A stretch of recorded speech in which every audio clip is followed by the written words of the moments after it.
video where today we're going to be looking at David Aldridge's top 10 off-season rankings, and I'm so excited to do this, my second reaction video ever.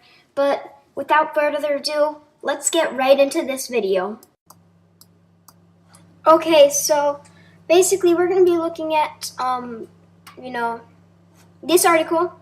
It's by TNT Analysis, David Aldridge, and we're going to be looking at his off-season rankings in terms of, who he's going to have as his top 10 teams, who he's going to have as his middle 10 teams, and who he is going to have in his bottom 10 teams in terms of the off-season, not in terms of their record for the season, just in terms of the off-season.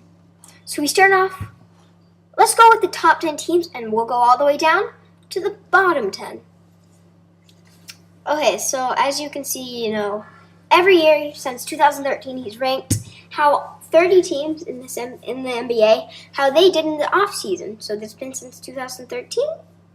And again, it's not a predicted order for the finish of the next season, as you can see right there.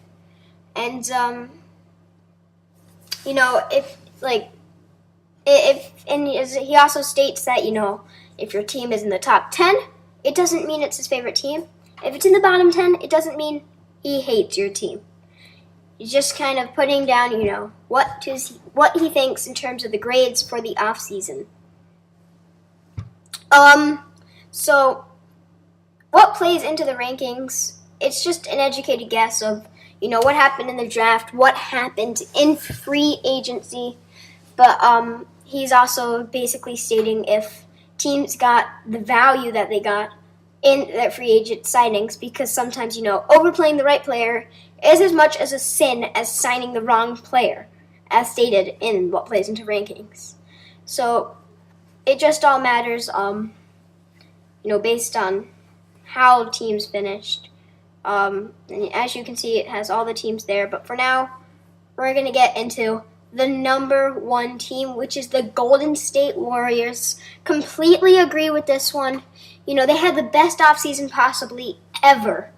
And that's stating something, because as it says, they added Nick Young, they added Omer Kasipi. One thing they had with their bench that they had problems with is they just didn't have a good bench.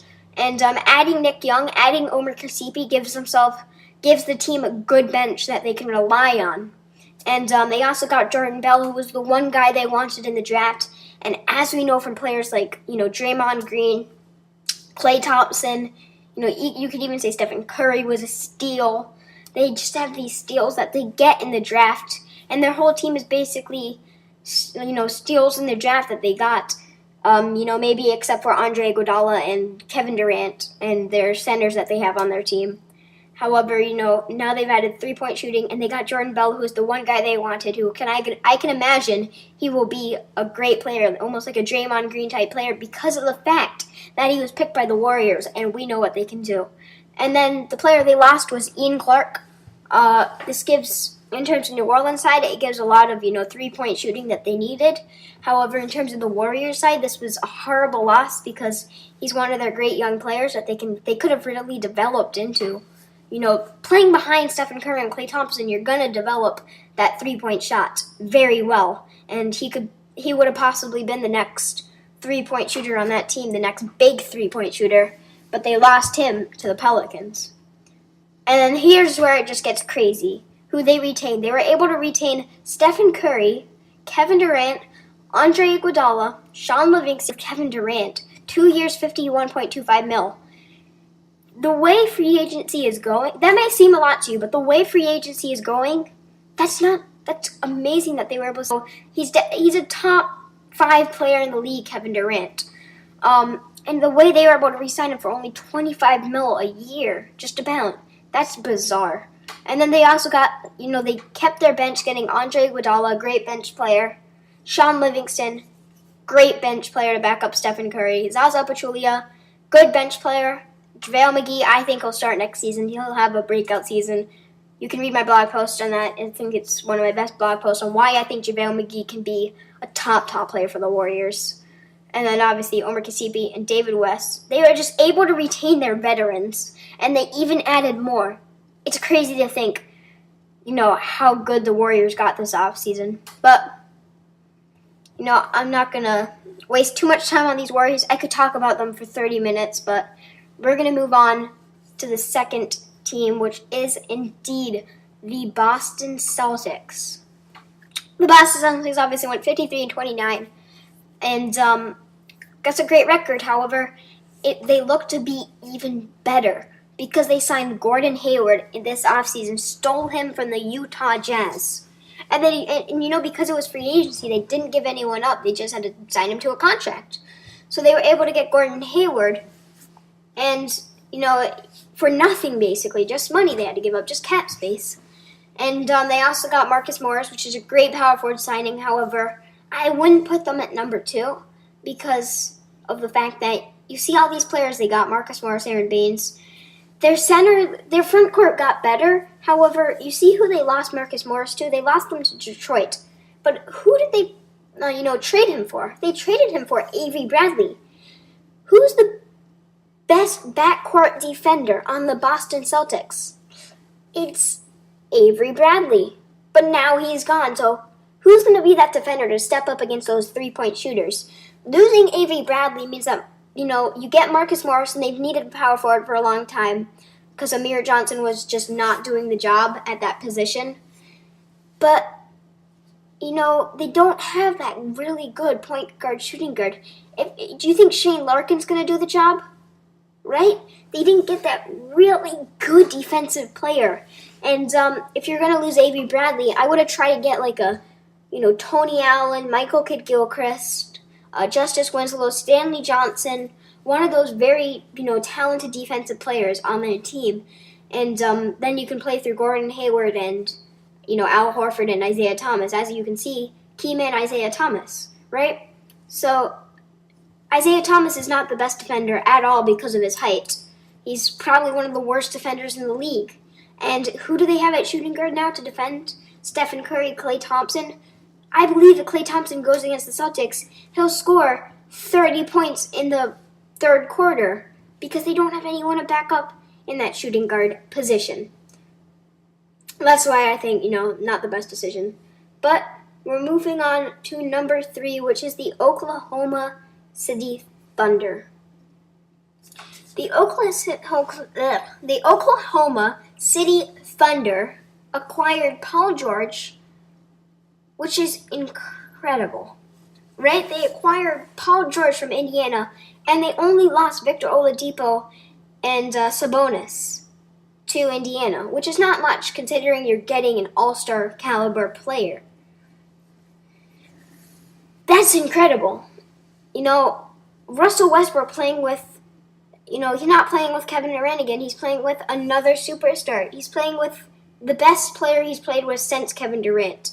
And, you have Paul George, but what's even better, think about who they also got to put besides these players. They've just got more stacked in this offseason. This is definitely a top 3 offseason because they acquired Patrick Patterson, who could possibly be the starting power forward next year for the Thunder. And if not, if Steven Adams and Enes Kanter, if they do start, oh my God, he's going to be a great backup power forward for this Thunder team because their front court is just going to be great when if you don't have that much, they didn't really have as good as a bench as, the Warriors, but their bench got better, Raymond Felton instead of, I believe, Samaj Christensen. Having Raymond Felton just gives you that, I don't even know he gives you that veteran experience as your backup power forward, point guard. Terrence Ferguson, great rookie signing. He could be a great player, obviously coming, I believe, from Australia. So him playing that shooting guard role, it will be interesting to see if he can do somewhat what Victor Oladipo did. But they obviously retained Andre Roberson, so he'll be the starting shooting guard. Very underrated shooting guard because of the fact he doesn't have an offensive game, but he has that great defensive game to lock down the top 3-point shooters in the league, which is, you need that in a team considering you have Paul George and Russell Westbrook. They can carry that offensive load. You need that defensive player, and that's what you need in that shooting guard, power forward, center position if you don't have that third star. That's what they got. Also, Dakari Johnson could be a great player. I believe he was an all-star last year in the D-League. So him, being a 7-foot guy to put you in that power forward center position, he'll probably be a third-string player. But, depending on how he does, if he doesn't go back down to the D-League, he could possibly work his way up into that second-string center, because obviously he's not going to get past Patrick Patterson and whoever's going to play power forward, whether it's Cantor or Steven Adams. Moving on, we're going to go to the next team. And this team is the Philadelphia 76ers. I don't agree with this. I think, as much as they had a great offseason, they lost their pick for next year, so it's such a risky offseason. This could be the best. This could be the fourth best offseason. This could be the best offseason, but this could be one of the worst offseasons because of the fact they could be giving a top 5 pick to the Boston Celtics. Because when they moved up to that number 1 pick, you know what they traded? Their 2018 first rounder. So, they got J.J. Redick, but he's on a 1-year deal. What happens if he runs out and then he leaves? Same with Amir Johnson, 1-year deal. Markelle Fultz. Usually point guards take time to develop, 1-2 years. Unless he comes in being Damian Lillard, he could take time to develop. He's obviously off an injury from the Summer League. And then they also lost, players, but it's not big, any losses. They retained Robert Covington. And, that's great. However, if Joel Embiid gets injured, I do not see them making the playoffs. And Joel Embiid hasn't been injured for, 3 years now, I think? So, if he gets injured, this could be the 25th offseason. This could be one of the worst offseasons we've seen, considering we saw with the Nets what happened to them. Don't let this happen to the 76ers. They say the process is over. They have a good point guard. They have a good small forward. They have an injury-prone all-star center. But do they have another player? Do they have a good shooting guard? A good young shooting guard, because J.J. Redick is an incredible three-point shooter. Do they have that, class power forward? They have Markelle Fultz. They have Ben Simmons. Yes, you could add Robert Covington, I guess. You could add Dario Saric, that too. And you have Joel Embiid, but I think they wait 1 more year, get a good shooting guard, maybe someone like, I believe it's Luka Doncic. If they do that poorly, you could get Michael Porter, that type of thing. Play him at shooting guard possibly, depending on, what position he can play. It's just, I would have waited 1 year, then ended the process. I think they they were impatient with the fact that they have to win now, but you can wait a little more. And if I can move down now, we go to the 5th team, which is the Houston Rockets. I agree with this, I think it should be a little higher, actually, in terms of, maybe 4th. Maybe you drop, some teams down there. But they added Chris Paul, incredible. They added P.J. Tucker, incredible. Luka Mbamute, incredible. They added all of these rookies. The problem is they lost Patrick Beverley, Lou Williams, Sam Dekker, Montrezl Harrell, Kyle Wiltshire, all of, those main players from in their bench. But they did retain Nene, which is great, but it's going to be interesting to see what happens with their bench. They still have Ryan Anderson. They still have Eric Gordon. But, they lost Patrick Beverley, who is a great player to play on that backup lineup. They lost Lou Williams, possible 6th man of the year. I just don't know if this team can be as good as we think it's going to be, because we have to see how Chris Paul and James Harden play together for one. And P.J. Tucker will be a great player in the starting lineup, same with Luka Mbamute. And they also have Clint Capella, great player. However, you could play Luka Mbamute on the bench, and then you have Eric Gordon and Ryan Anderson. You still don't have that great of a backup point guard because you lost your Patrick Beverley. Are you really going to play Tim Quarterman? You could, but, he's just not a finals backup point guard that you want on your team if they do make the finals, which I don't think they will because they're just not as strong as the Warriors are. And I don't think they can get as far as the bigger teams in this league. But they did have a great offseason. They did.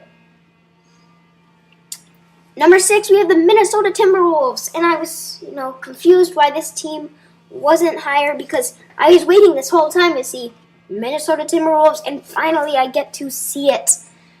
2016-17 record, they had one of the worst, seasons, considering, they had Karl-Anthony Towns, Zach LaVine, and Andrew Wiggins.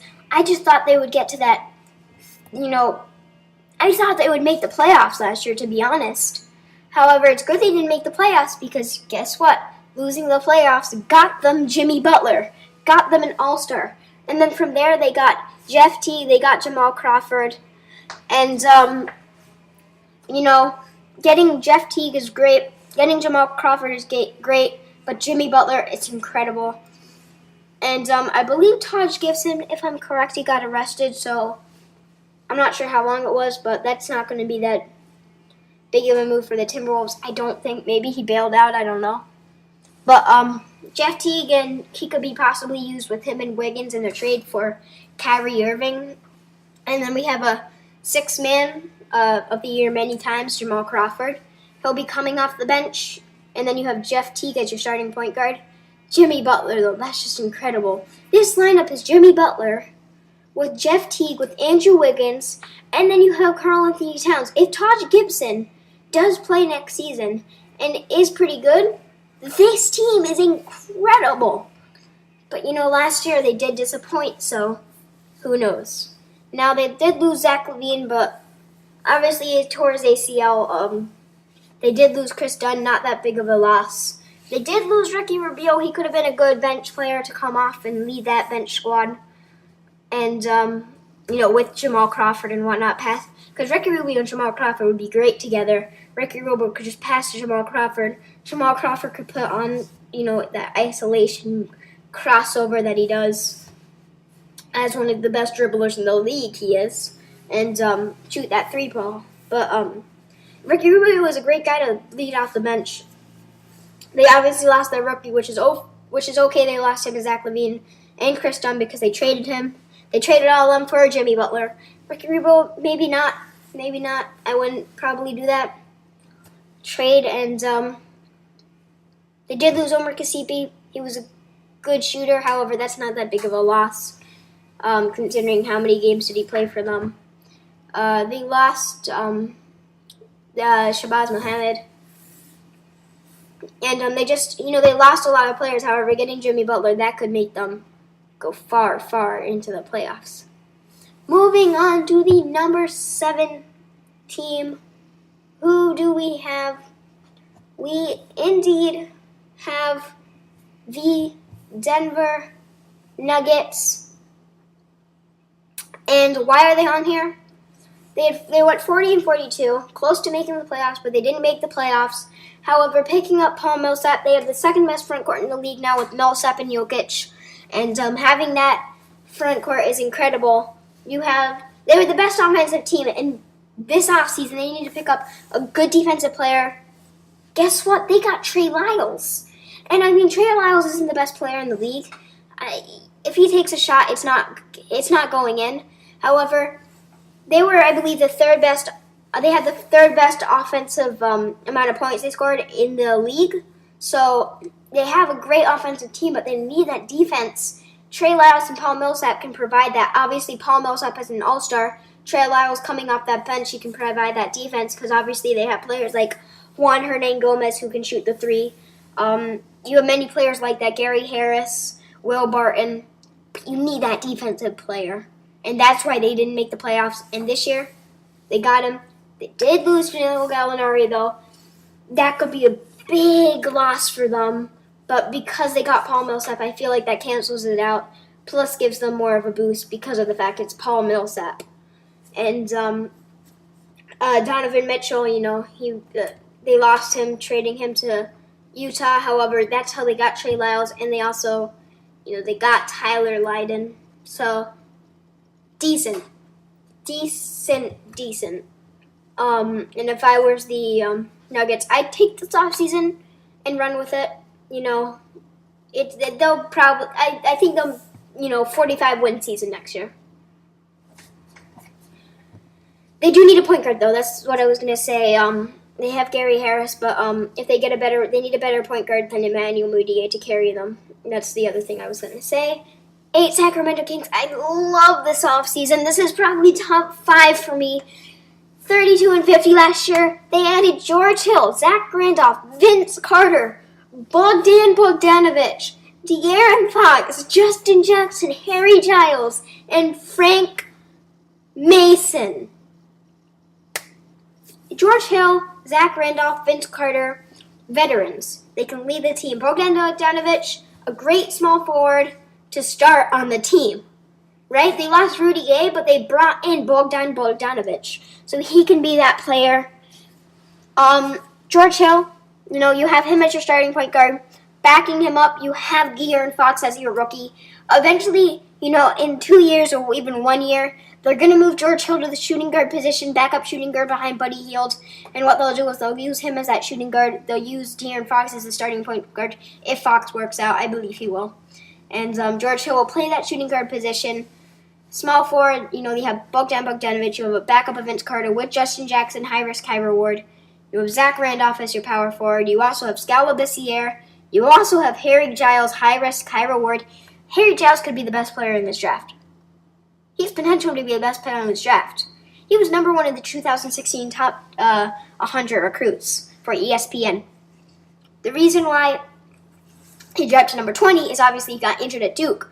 But if he can avoid injury problems, if they can, play him 10 to 15 minutes a game and just make sure that if he's looking not so good, take him out of the game. If they control his minutes, he can become a great player.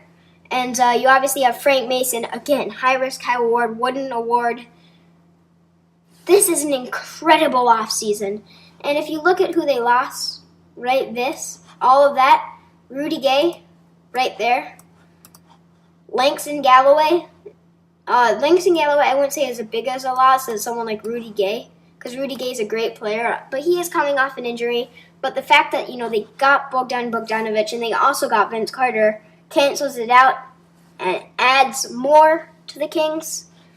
And Darren Collison they lost, but they got George Hill even better. Aaron Aflalo they lost, which is a pretty big loss. But the thing is, they have Bogdan Bogdanovic and Vince Carter and even George Hill. Again, George Hill will play that shooting guard position when he gets older. They also lost Tyreek Evans. That is a big let-off because he is a great player. He leaves the Kings once again. And Ben McLemore, not as big as a loss as, you might think, I guess. Anthony, if you think that's a big loss, it's not as big as you think. And, pretty good offseason for them. Well, not pretty good. Amazing offseason for them. And we have to see what happens. We have to see what Vlade Divac will do with them. And as you can see here, Vince Carter will serve as the mentor for the young Kings. Him, George Hill, Zach Randolph, that's going to be incredible for those young players on that team. They have so many young players. It's incredible. If you want to just line up with young players, you have De'Aaron Fox. You have, Frank Mason. You have Buddy Hield. You have Malaki Richardson. And then you have Justin Jackson. You have Georgios Papagiannis, Harry Giles, Skal Labissiere, Willie Cauley-Stein. You have so many young players. And that, you could just line up a team of young players. However, we have to see how the mentors do, how they make sure that, especially De'Aaron Fox, who was 4th pick, how he does, how the whole, group of those kids do.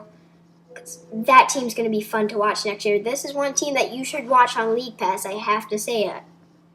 Los Angeles Lakers, don't agree with this. The Lakers office makes it seem like they're having the greatest offseason ever. Every single signing they get, they're like, oh my God, Kentavious Caldwell-Pope will be an incredible player. He's like oh my, you basically make it seem like you got LeBron James, right? And they just over-exaggerate everything. And Brook Lopez season is not as good as, let's say, the Timberwolves, that type of thing. And yeah.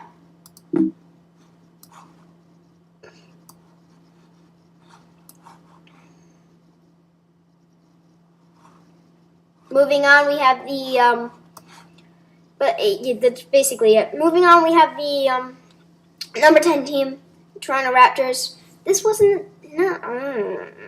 why? Why? They got CJ Miles. They lost Damari Carroll. They lost Patrick Patterson, and they lost PJ Tucker. Yes, they retained Serge Ibaka. Yes, they got Kyle Lowry, but they lost, Corey Joseph, I forgot too. They lost 4 great players on this team. They had one of the worst off seasons for all I'm concerned. They're going to only win like 45 games next season because of this off season. This is not a good off season. But everything else is good, but this is just Raptors. Why Raptors? The Cavaliers had a better off season than the Raptors. What the? Okay, well, that's going to be it. This is a concern. Why do they have the Raptors? Okay, well, goodbye. I'm just leaving it off with okay, good, just why? Goodbye.